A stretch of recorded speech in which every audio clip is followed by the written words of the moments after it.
शिंदे को आप सुन रहे थे, कह रहे हैं ये जीत जो है प्रधानमंत्री मोदी के विकास की जीत है। दो बातों को उन्होंने कोट किया, पहला एक डेवलपमेंट, दूसरा जो योजनाएं हैं, लाडली बहन योजना जो हमारा सरकार लोगों तक पहुंचा रही है, उसकी बदौलत, योजनाओं की बदौलत एक सफल हो पाया। उनसे एक सवाल भी किया गया कि एकनाथ शिंदे की सीटें ज्यादा होंगी तो क्या मुख्यमंत्री उन्हें मान लिया जाए, तो उन्होंने कहा कि ये सारी बातें समन्वय से तय होंगी, हम समन्वय से काम करते हैं। जब उनसे यह भी पूछा गया कि क्या वो सबसे बड़े नेता बनकर उभरेंगे, तो उन्होंने ये कहा, मैं एक कार्यकर्ता हूं, पार्टी का कार्यकर्ता हूं, कार्यकर्ता के तौर पर काम करूंगा। उन्होंने ये भी कहा कि प्रधानमंत्री नरेंद्र मोदी के विकास के विजन को लेकर जिस तरीके से हम लोग आगे बढ़े, महाराष्ट्र की जनता ने उस पर मोहर लगाई है। ये जीत जो है महायुति की, ये हिंदुत्व की जीत है। महाराष्ट्र में बाला साहब ठाकरे की शिवसेना की जीत है। जो विचारधारा को हम लेकर चले, उसकी जीत जनता ने उन्हें दी है। तो महाराष्ट्र में एक एनडीए को बड़ा मैंडेट मिलता नजर आ रहा है, 221 सीटें, जबकि इंडिया गठबंधन की बात करें तो 55 सीटें, जबकि अन्य के खाते में 12 सीटें निकल रही हैं। उधर झारखंड में इंडिया गठबंधन ने जबरदस्त वापसी, एक बार यूं कहें कि 24 साल का जो एक इतिहास था उसको भी तोड़ दिया, एक बड़ा इतिहास बनाया। कि झारखंड में कहा जाता था कि सरकार रिपीट नहीं होती है, लेकिन झारखंड में हुआ है। एनडीए 30 सीटों पर ही सिमट कर रह गई। प्रधानमंत्री ने, तमाम फायर ब्रांड नेताओं ने झारखंड के तमाम दौरे किए, लेकिन जो इंडिया गठबंधन था झारखंड में, वहां पर उस पर लोगों ने, जनता ने भरोसा जताया है। पंजाब में भी इस तरीके की तस्वीर निकलकर सामने आई है। पंजाब में आम आदमी पार्टी की 4 में 3 सीटें आई हैं। बड़ी खबर आ रही है, केदारनाथ से बीजेपी की आशा नौटियाल जीती हैं। उपचुनाव में कांग्रेस के मनोज रावत को हराया है। तो केदारनाथ से बीजेपी की आशा नौटियाल जीती हैं। अगर ओवरऑल देखा जाए तो उत्तर प्रदेश, बिहार, महाराष्ट्र, उत्तराखंड, जो 15 राज्यों की 48 सीटों पर उपचुनाव के नतीजे जो धीरे धीरे आ रहे हैं, हम आपको बता रहे हैं, उसमें बीजेपी का जो वेट है, वेटेज, वो कहीं ना कहीं ज्यादा नजर आ रहा है। एनडीए का कहीं ना कहीं भारी नजर आ रहा है पलड़ा। हालांकि झारखंड में जरूर उतना बेहतर प्रदर्शन एनडीए का नहीं रहा है, लेकिन उत्तराखंड की जिस सीट की हम बात करें, केदारनाथ की, वहां से बीजेपी की आशा नौटियाल जीती है, कांग्रेस के मनोज रावत को हराया है। पल पल की अपडेट टोटल टीवी आप तक पहुंचा रहा है। विधानसभा चुनाव के नतीजे, उपचुनाव के नतीजों की पल पल की अपडेट को लेकर हम आपके बीच हाजिर हैं। सबसे पहले नतीजे आप देख रहे हैं टोटल टीवी पर। हमारे सहयोगी उत्तराखंड से पंकज गहरोला हमारे साथ हैं, ज्यादा जानकारी के लिए सदुपयोग करेंगे। पंकज, सबसे पहले आपसे अपडेट लेना चाहेंगे, आशा नौटियाल जीती है, क्या कुछ अपडेट है? वोट मार्जिन के हिसाब से क्या कुछ जानकारी है?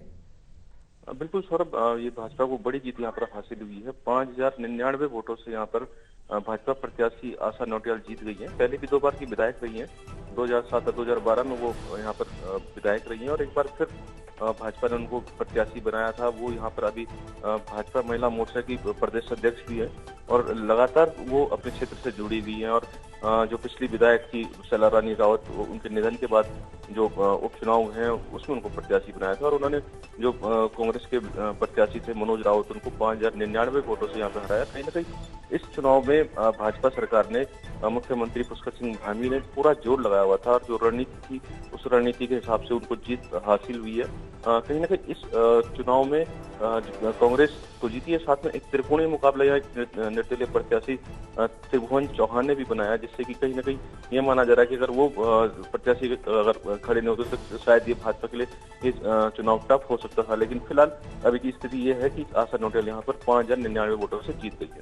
जी बिल्कुल पंकज, ये जीत जो है वो कहीं ना कहीं पार्टी के अंदर एक पॉजिटिव साइन जरूर लेकर आती है, एक उत्साह जरूर लेकर आती है। हमने और चुनाव के नतीजे भी देखे, उपचुनाव में भी उत्तर प्रदेश के बेहतरीन प्रदर्शन बीजेपी ने किया है। ये नीतियां जो है प्रधानमंत्री की, जो जन जन तक पहुंच रही योजनाएं हैं, उसका असर है, जो जनता भरोसा जता रही है और जनता को विश्वास हो रहा है कि विकास हो सकता है, तो प्रधानमंत्री मोदी के नेतृत्व में हो सकता है, उत्तराखंड में पुष्कर सिंह धामी के नेतृत्व में हो सकता है।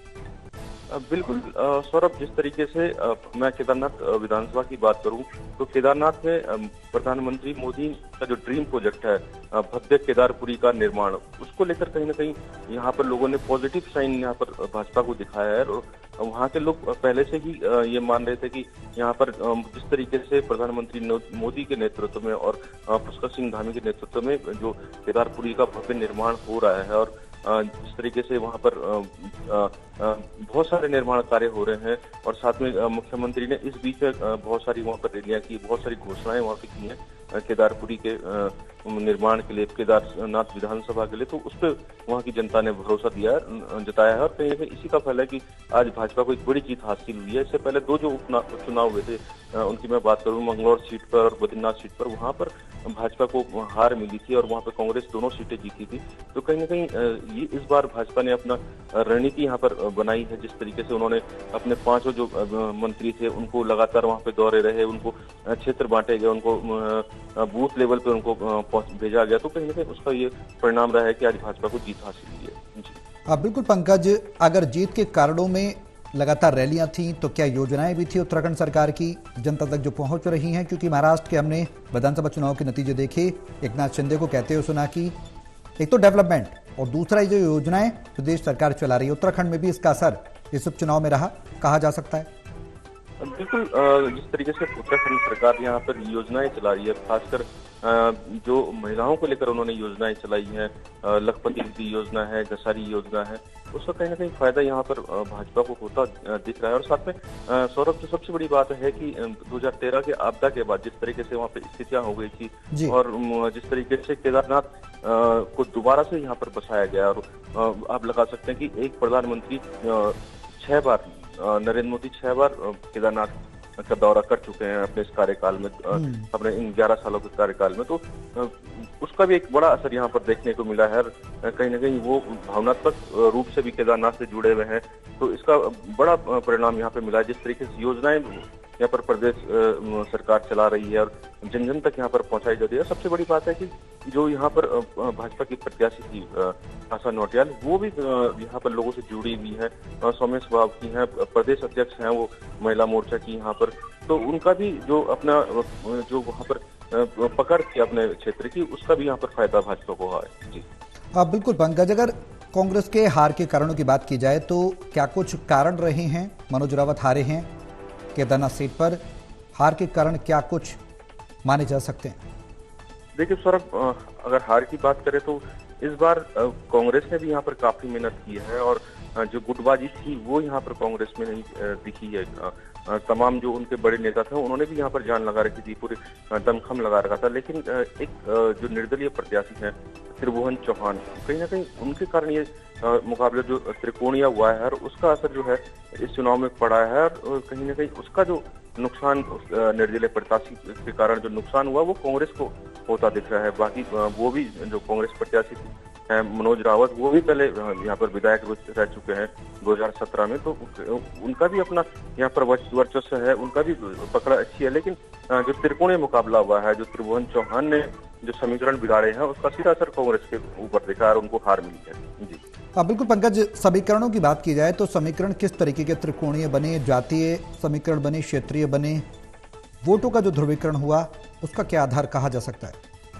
देखिए, यहाँ पर एक तो सबसे बड़ी बात है कि जो केदारनाथ सीट है वो वहाँ पर जो समीकरण होते हैं वो अधिकतर भाजपा के पक्ष में ही नजर आते हैं। दूसरा, जो वहाँ पर जो केदारनाथ से जुड़े लोग हैं, चाहे वो वहाँ का पंडा समाज हो या हकधारी है, वो इस सीट को डिसाइड करते हैं। तो इस सीट में कहीं ना कहीं इस बार जो हकधारी हैं या पंडा समाज है केदारनाथ का, उन्होंने सीधे भाजपा को इस बार वोट दिया है। भले ही कांग्रेस ने यहाँ पर जो केदारनाथ को लेकर बहुत सारे मुद्दे उठाए थे, लेकिन जो पंडा समाज और हकूकदारी को अपने पक्ष में करने वाली बात थी वो भाजपा कर पाई, वो कांग्रेस नहीं कर पाई। बिल्कुल, कांग्रेस कहीं ना कहीं उसमें पीछे रही और परिणाम कांग्रेस के सामने आ रहे हैं। पंकज, जो शीर्ष नेतृत्व होता है, हमने देखा कि अगर मजबूत होता है, जिस तरीके से एक सेना में सेनापति राजा मजबूत होता है तो शासक अच्छा होता है, तो जाहिर सी बात है कि जो नीचे प्रादेशिक स्तर पर जो नेता होते हैं उनको कहीं ना कहीं बल मिलता है। कांग्रेस के अंदर वही खामी देखने को मिलती रही है, शीर्ष नेतृत्व में भी कहीं ना कहीं उतनी मजबूत पकड़ नहीं देखी जाती रही है। उत्तराखंड के लिहाज से हम कहें तो क्या ये फॉर्मूला, क्या ये बात सही बैठती है? बिल्कुल सौरभ, कहीं ना कहीं जो इस समय पे अगर चुनाव हारते तो सवाल खड़े होते हैं प्रदेश अध्यक्ष पे, और वो दम यहाँ के प्रदेश अध्यक्ष नहीं दिखा पाए कांग्रेस के, जिस तरीके से भाजपा ने यहाँ पर रणनीति बनाई है। भले ही जो कांग्रेस के पूर्व मुख्यमंत्री रहे हरीश रावत, वो लगातार वहाँ मैदान में रहे, पूर्व अध्यक्ष थे जो गणेश गोदियाल जो लोकसभा प्रत्याशी रहे, वो भी लगातार वहां पर डेरे डाले रहे, लेकिन कहीं ना कहीं जो एक संदेश जाना चाहिए था कांग्रेस की तरफ से, कहीं ना कहीं जो भाजपा को लेकर जो माहौल उनको बनाना चाहिए था वो नहीं बना पाई कांग्रेस। और सबसे बड़ी बात सौरभ, यहाँ पर जो तीसरा निर्दलीय प्रत्याशी था उसको भी अच्छी खासी वोट पड़ी है, 9,000 से ऊपर उनको वोट पड़ी, तो कहीं ना कहीं उन्होंने यहाँ पर कांग्रेस का समीकरण यहाँ पर बिगाड़ा है। और यहाँ पर जो बेरोजगार संघ है उत्तराखंड में, उन्होंने त्रिभुवन चौहान को यहाँ पर समर्थन दिया था। जो बॉबी पवार यहाँ पर बेरोजगार संघ के अध्यक्ष हैं, वो उनके पक्ष में वहाँ पर प्रचार के लिए गए, तो एक असर वो भी दिखता है कि कहीं न कहीं उसका जो असर है, जो बेरोजगार संघ का असर था, वो यहाँ पर देखने को मिला, और उससे त्रिभुवन चौहान को अच्छा खासा यहाँ पर मत मिला, और उससे जो कांग्रेस के समीकरण थे वो सब बिगड़ते हुए नजर आए। बिल्कुल पंकज, बने रहे हमारे साथ, अपडेट के लिए आपके पास लौटते रहेंगे और अपडेट अपने दर्शकों को पहुंचाते रहेंगे। सबसे तेज, सबसे पहले नतीजे टोटल टीवी पर आप देख रहे हैं।